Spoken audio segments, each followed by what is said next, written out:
রূপকথা শুনছো? হুম, বলো। বলো তো, ভালোবাসা কি অপেক্ষার ভেতরেই বাস করে, নাকি অপেক্ষা কেবল ভালোবাসার জন্য রয়ে যায়? ভালোবাসা তো নদীর স্রোতের মতো, সে যেখানেই যায় সময় থেমে যায়।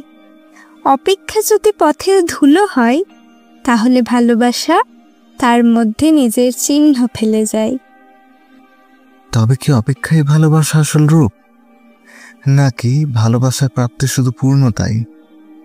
না প্রিয়, ভালোবাসা তো আগুনের শিখা, আর অপেক্ষা বাতাসের মতো।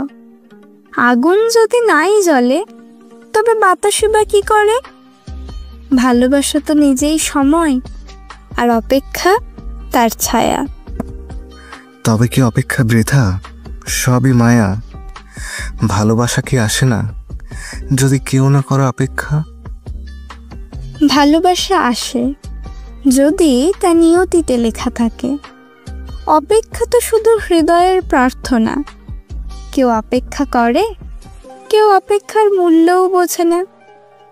তাহলে কি ভালোবাসা সব অপেক্ষার ঊর্ধ্বে? ভালোবাসা কি নিজে নিজে ঠিকানা খোঁজে? হয়তো, কিন্তু কেউ অপেক্ষাই না করলে ভালোবাসার গল্পই বা বলবে কে?